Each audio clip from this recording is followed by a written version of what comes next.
of justice. This is the first time that criminals who seized whole states and turned their own state into an instrument of their crimes have been brought to trial.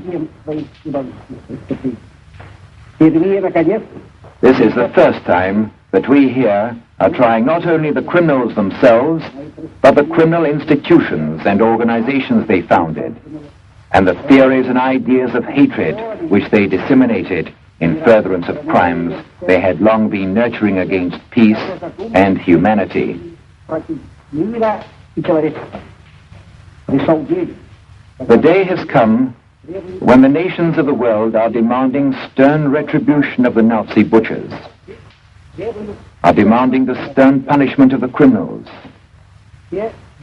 All the villainies committed by the Nazi major war criminals, jointly and severally, will be weighed by us with scrupulous care and attention,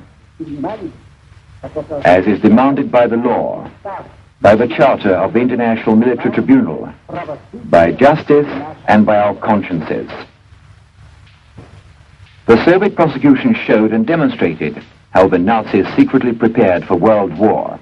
Everything was bent to this purpose.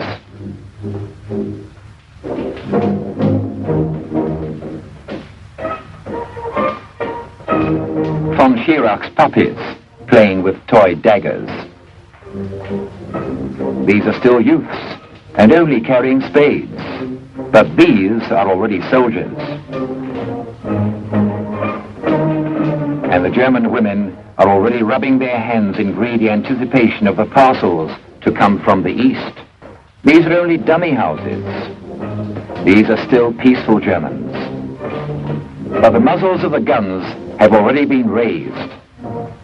Wars of aggression are begun by treaties of friendship signed by the aggressor's diplomats. Von Ribbentrop, that traveling salesman of death, wandered through Europe signing pacts of peace and giving instructions to his spies and fomenters of war. This is the original of the agreement concluded between Ribbentrop and Himmler for coordination of espionage work. This is a letter from Kaltenbrunner asking Ribbentrop for 1,000,000 tumens for espionage activities in Persia. And the ink on the last pact of non-aggression was hardly dry when the German hordes were already on the march.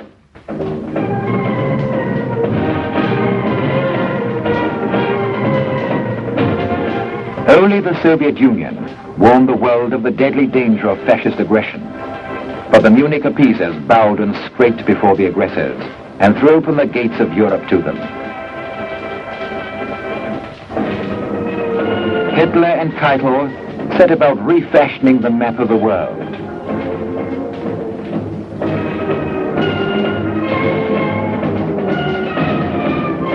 Frontier gates were smashed. Boundaries were violated. Vows and pacts were dishonored.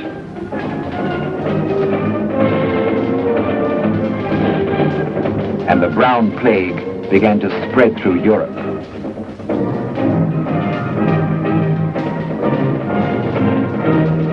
The secret plans of aggression were now put into operation. The Green Plan for the perfidious attack on Czechoslovakia. It was signed by Jodl.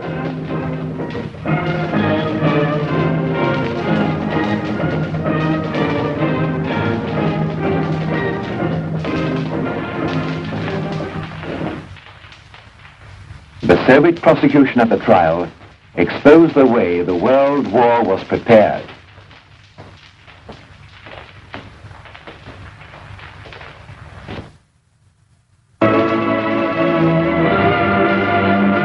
Warsaw is in flames. These are the fruits of Munich. Germany's panzer forces invaded country after country. Unprepared for war and deceived by their own governments, European capitals surrendered to the Huns.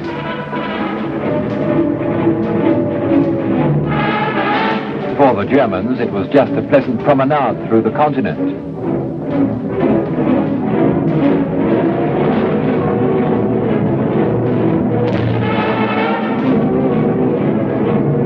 Here we see them entering betrayed